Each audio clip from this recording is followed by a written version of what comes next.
ನಮಸ್ಕಾರ. ಇವತ್ತಿನ ನಮ್ಮ ಆಳವಾದ ಚರ್ಚೆಗೆ ಸ್ವಾಗತ. ನಾವು ಮಾನಸಿಕ ಆರೋಗ್ಯ ಸೇವೆಗಳ ಬಗ್ಗೆ ಮಾತಾಡ್ತಾ ಇದ್ದೀವಿ. ಇದಕ್ಕೋಸ್ಕರ ನಾವು ಡಾಕ್ಟರ್ ವಿನಯ್ ಕುಮಾರ್ ಅವರ ಪಾಡ್ಕಾಸ್ಟ್ ಸ್ಕ್ರಿಪ್ಟ್ನ ಕೆಲವು ಭಾಗಗಳನ್ನ ನೋಡ್ತಾ ಇದ್ದೀವಿ. ಹೌದು. ಅವರ ಹತ್ರ ಅಂದ್ರೆ ಸುಮಾರು 16 ವರ್ಷಗಳ ಮನೋವೈದ್ಯಕೀಯ ಅನುಭವ ಇದೆ ಅಂತ ಮೂಲದಲ್ಲಿ ಹೇಳಿದೆ. ಅವರು ಕೊಡುವ ಸೇವೆಗಳ ಬಗ್ಗೆನೂ ಸಾಕಷ್ಟು ಮಾಹಿತಿ ಇದೆ. ಹೌದು. ಈ ಮಾಹಿತಿಯನ್ನ ನೋಡಿದಾಗ ನನಗನ್ಸ್ದು ಇದು ಕೇವಲ ಸೇವೆಗಳ ಲಿಸ್ಟ್ ಅಲ್ಲ, ಅದರ ಹಿಂದೆ ಒಂದು ತತ್ವ ಇದೆ. ಓ ಹೌದಾ? ಏನು ಆ ತತ್ವ?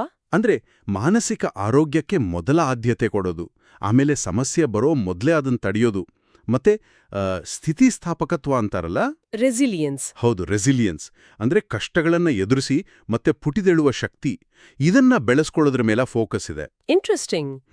ಒತ್ತಡ, ಆತಂಕ, ಖಿನ್ನತೆ ಇವೆಲ್ಲ ಕಾಮನ್ ಸಮಸ್ಯೆಗಳು ಅಲ್ವಾ? ಹೌದು. ಅದ್ರ ಜೊತೆಗೆ ವ್ಯಸನ, ನಿದ್ರೆ ಸಮಸ್ಯೆ, ಹೀಗೆ ಹಲವು ವಿಷಯಗಳನ್ನ ಇದು ಕವರ್ ಮಾಡುತ್ತೆ. ಈ ಮೊದಲೇ ಸಹಾಯ ಪಡೆಯುವುದು ಅನ್ನೋ ಐಡಿಯಾ ಇದೆಯಲ್ಲ, ಅದು ನನಗೆ ತುಂಬಾ ಮುಖ್ಯ ಅನಿಸ್ತು. ಖಂಡಿತ. ಅಂದ್ರೆ ಸಮಸ್ಯೆ ಉಲ್ಬಣ ಆಗೋವರೆಗೂ ಯಾಕೆ ಕಾಯ್ಬೇಕು, ಮೊದಲೇ ಎಚ್ಚೆತ್ಕೊಳ್ಬೋದಲ್ಲ? ಎಕ್ಸಾಕ್ಟ್ಲಿ, ಅದೇ ಮುಖ್ಯ ಸಂದೇಶ ಅನ್ನೋದು ನನ್ನ ಅನಿಸಿಕೆ. ಹಾಗಾದ್ರೆ ಅವರ ವಿಧಾನದ ಬಗ್ಗೆ ಸ್ವಲ್ಪ ಮಾತಾಡೋಣವಾ? ಹೇಗಿರುತ್ತೆ ಅವರ ಅಪ್ರೋಚ್? ಆಯ್ತು. ಮೂಲದಲ್ಲಿ ಹೇಳಿರೋ ಹಾಗೆ ಇದು ಬರೀ ಕ್ಲಿನಿಕಲ್ ಸೈಕ್ಯಾಟ್ರಿ ಮಾತ್ರ ಅಲ್ಲ, ಅಂದ್ರೆ ಬರೀ ಮೆಡಿಕಲ್ ಟ್ರೀಟ್ಮೆಂಟ್ ಅಲ್ಲ. ಅದರ ಜೊತೆಗೆ ಪ್ರಾಯೋಗಿಕ ತಂತ್ರಗಳನ್ನು ಬಳಸ್ತಾರೆ.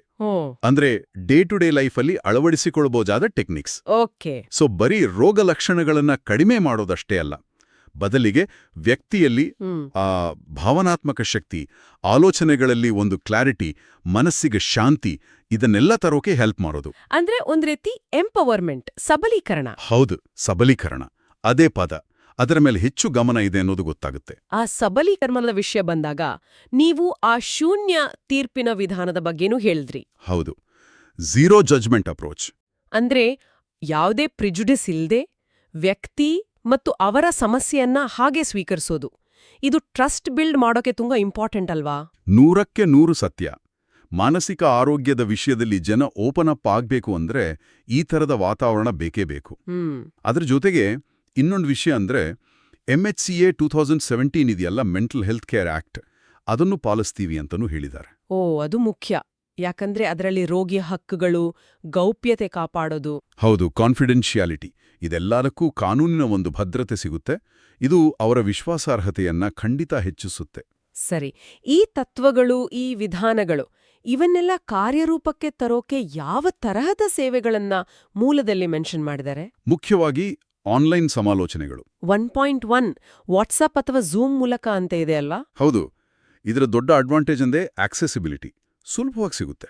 ಎಲ್ಲಿಂದ ಬೇಕಾದ್ರೂ ಅಟೆಂಡ್ ಮಾಡ್ಬೋದು. ಹೌದು, ಜಾಗದ ಹಂಗಿಲ್ಲ, ಕ್ಲಿನಿಕ್ ಹೋಗೋ ಟೆನ್ಷನ್ ಇಲ್ಲ. ವಯಸ್ಕರು, students, working professionals, couples, senior citizens ಎಲ್ಲರಿಗೂ ಅನುಕೂಲ. ಮತ್ತೆ ಸೋಷಿಯಲ್ ಸ್ಟಿಗ್ಮಾ ಅಂದ್ರೆ ಮುಜುಗರ ಇರುತ್ತಲ್ಲ, ಅದು ಸ್ವಲ್ಪ ಕಮ್ಮಿ ಆಗ್ಬೋದು ಇದರಿಂದ. ಖಂಡಿತ ಖಂಡಿತ. ಇದು ವ್ಯಕ್ತಿಗಳಿಗಾಯ್ತು. ಸಂಸ್ಥೆಗಳಿಗೂ ಏನಾದ್ರೂ ಇದೆಯಾ? ಕಾರ್ಪೊರೇಟ್ ವೆಲ್ನೆಸ್ ಪ್ರೋಗ್ರಾಮ್ಸ್ ಬಗ್ಗೆ ಏನೋ ಹೇಳಿದ್ರಲ್ಲ? ಹೌದು, ಅದು ಇನ್ನೊಂದು ಮುಖ್ಯವಾದ ಸೇವೆ, customised corporate mental wellness programmes. ಈಗಿನ ಕಾರ್ಪೊರೇಟ್ ವರ್ಲ್ಡ್ಗೆ ಇದು ತುಂಬಾ ಅಗತ್ಯ ಅನ್ಸುತ್ತೆ. ಹೌದು, ಯಾಕಂದ್ರೆ ಎಂಪ್ಲಾಯೀಸ್ ಮೆಂಟಲ್ ಹೆಲ್ತ್ ಚೆನ್ನಾಗಿದ್ರೆ ತಾನೇ ಪ್ರೊಡಕ್ಟಿವಿಟಿ ಇರೋದು. ನಿಜ. ಸೊ ಕಂಪನಿಗಳಲ್ಲಿ, ಸಂಸ್ಥೆಗಳಲ್ಲಿ ಟೀಮ್ನ ಮೊರಾಲ್ ಹೆಚ್ಚಿಸೋಕೆ, ಇಮೋಷನಲ್ ಇಂಟೆಲಿಜೆನ್ಸ್ ಇಂಪ್ರೂವ್ ಮಾಡೋಕೆ, ಇದಕ್ಕೋಸ್ಕರ ವೆಬಿನಾರ್ಗಳು, employee assistance programs, EAP, executive coaching, ಈ ತರಹದ ಸೇವೆಗಳನ್ನು ಕೊಡ್ತಾರೆ. ಇದು ಬರೀ ಒಂದು ಫೆಸಿಲಿಟಿ ಅಲ್ಲ, ಇದೊಂದು ನೆಸೆಸಿಟಿ ಆಗ್ತಿದೆ ಈಗ. ಕರೆಕ್ಟ್. ಸರಿ, ಇನ್ನು ಕೆಲವರಿಗೆ ತಾವೇ ಸ್ವಂತವಾಗಿ ಓದಿ ತಿಳಿದುಕೊಳ್ಳಬೇಕು ಅಂತ ಇರುತ್ತೆ. ಅವರಿಗಾಗಿ ಏನಾದ್ರೂ ಇದೆಯಾ? ಇದೆ, ಅದಕ್ಕೂ ವ್ಯವಸ್ಥೆ ಇದೆ. ಸ್ವಸಹಾಯಕ್ಕಾಗಿ ಅಂದ್ರೆ ಸೆಲ್ಫ್ ಹೆಲ್ಪಿಗೆ ಬುಕ್ಸ್, ಕೋರ್ಸ್ಗಳು, ಪಾಡ್ಕಾಸ್ಟ್ಗಳು ಲಭ್ಯ ಇವೆ ಅಂತ ಹೇಳಿದ್ದಾರೆ. ಓ ಗುಡ್. ಇದರ ವಿಶೇಷತೆ ಅಂದ್ರೆ ಇಂಗ್ಲಿಷ್ ಜೊತೆಗೆ ಕನ್ನಡ, ಹಿಂದಿ, ತೆಲುಗು, ಮರಾಠಿ ಹೀಗೆ ಬೇರೆ ಬೇರೆ ಭಾಷೆಗಳಲ್ಲೂ ಇದೆಯಂತೆ. ವಾವ್, ಇದು ತುಂಬಾ ಒಳ್ಳೇದು.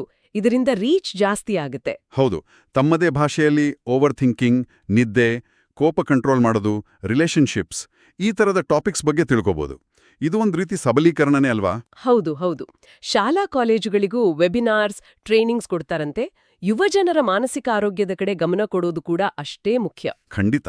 ಇದು ನೀವು ಮೊದಲೇ ಹೇಳಿದ್ರಲ್ಲ, ತಡೆಗಟ್ಟುವಿಕೆ, ಆ ಆಯಾಮಕ್ಕೆ ಒತ್ತು ಕೊಡುತ್ತೆ. ಯಂಗ್ಸ್ಟರ್ಸ್ ಮತ್ತೆ ಪೇರೆಂಟ್ಸ್ಗೆ ಮೆಂಟಲ್ ಹೆಲ್ತ್ ಬಗ್ಗೆ ಅವೇರ್ನೆಸ್ ಕ್ರಿಯೇಟ್ ಮಾಡೋದು, ಸ್ಟ್ರೆಸ್ ಮ್ಯಾನೇಜ್ಮೆಂಟ್ ಸ್ಕಿಲ್ಸ್ ಹೇಳ್ಕೊಡೋದು, ಇದೆಲ್ಲ ಮುಂದೆ ದೊಡ್ಡ ಸಮಸ್ಯೆಗಳು ಬರದಾಗೆ ತಡೆಯಕ್ಕೆ ಹೆಲ್ಪ್ ಆಗುತ್ತೆ. ಹಾಗಾದ್ರೆ ಸಂಪರ್ಕ ಮಾಡೋಕೆ ದಾರಿಗಳನ್ನು ತಿಳಿಸಿದ್ದಾರೆ ಅಲ್ವಾ? Website link, social media. ಹೌದು, Instagram, YouTube, WhatsApp channel, Telegram ಹೀಗೆ ಹಲವು ಪ್ಲಾಟ್ಫಾರ್ಮ್ಗಳಲ್ಲಿ ಆಕ್ಟಿವ್ ಆಗಿದ್ದಾರೆ ಅಂತ ಮೂಲದಲ್ಲಿದೆ. ಓಕೆ. ಸೊ ಒಟ್ಟಾರೆಯಾಗಿ ನೋಡಿದ್ರೆ ಈ ಮೂಲದಿಂದ ನಮಗೆ ಏನ್ ಗೊತ್ತಾಗುತ್ತೆ ಅಂದ್ರೆ, ಇದು ಮಾನಸಿಕ ಆರೋಗ್ಯ ಸಹಾಯವನ್ನ ತುಂಬಾ ಸುಲಭವಾಗಿ ಹಲವು ರೀತಿಗಳಲ್ಲಿ ಒದಗಿಸೋ ಒಂದು ಮಾಡೆಲ್. ಹೌದು. ತಕ್ಷಣದ ಸಮಸ್ಯೆಗಳಿಗೆ ಸೊಲ್ಯೂಷನ್ ಕೊಡೋದ್ರ ಜೊತೆಗೆ ಲಾಂಗ್ ಟರ್ಮ್ ಮೆಂಟಲ್ ವೆಲ್ನೆಸ್ಗೆ ವ್ಯಕ್ತಿಗಳನ್ನು ಸಬಲಗೊಳಿಸೋದು ಮತ್ತೆ ಪ್ರಿವೆಂಟಿವ್ ಕೇರ್ಗೆ ಪ್ರಿಫರೆನ್ಸ್ ಕೊಡೋದು, ಇದೆಲ್ಲ ಇದರ ಹಿಂದಿನ ಆಶಯ ಅಂತ ಹೇಳಬಹುದು. ಈ ಎಲ್ಲ ಚರ್ಚೆಯಿಂದ ನನ್ನ ಮನಸ್ಸಲ್ಲಿ ಒಂದು ಕೊನೆಯ ಆಲೋಚನೆ ಬರ್ತಾ ಇದೆ. ಹೇಳಿ. ಮೂಲದಲ್ಲಿ ಹೇಳಿದ ಹಾಗೆ ಮಾನಸಿಕ ಆರೋಗ್ಯ ಅನ್ನೋದು ಕೇವಲ ಒಂದು ಐಷಾರಾಮಿ ಅಲ್ಲ, ಅಥವಾ ಸಮಸ್ಯೆ ಬಂದಾಗ ನೋಡ್ಕೊಳ್ಳುವ ವಿಷಯ ಅಲ್ಲ. ಅದು ಒಳ್ಳೆಯ ಜೀವನಕ್ಕೆ ಅಡಿಪಾಯ ಮತ್ತು ಅದೊಂದು ಹಕ್ಕು ಅಂತ ಹೇಳಿದ್ದಾರೆ. ನಿಜ. ಹಾಗಾದ್ರೆ ನಾವು ಕೇವಲ ಸಮಸ್ಯೆ ಬಂದಾಗ ರಿಯಾಕ್ಟ್ ಮಾಡೋ ಬದಲು ಮಾನಸಿಕ ಸ್ವಾಸ್ಥ್ಯವನ್ನ ವ್ಯಕ್ತಿಗಳು ಮತ್ತು ನಮ್ಮ ಸಮಾಜ ಒಂದು ಬೇಸಿಕ್ ರೈಟ್, ಒಂದು ಮೂಲಭೂತ ಹಕ್ಕು ಅಂತ ಪರಿಗಣಿಸಿ ಅದಕ್ಕೆ ನಿಜವಾಗ್ಲೂ ಮೊದಲ ಆದ್ಯತೆ ಕೊಡೋದು ಪ್ರಾಕ್ಟೀಸ್ನಲ್ಲಿ ಹೇಗೆ ಕಾಣಬಹುದು? ಇದು ಯೋಚನೆ ಮಾಡಬೇಕಾದ ವಿಷಯವೇ ಸರಿ.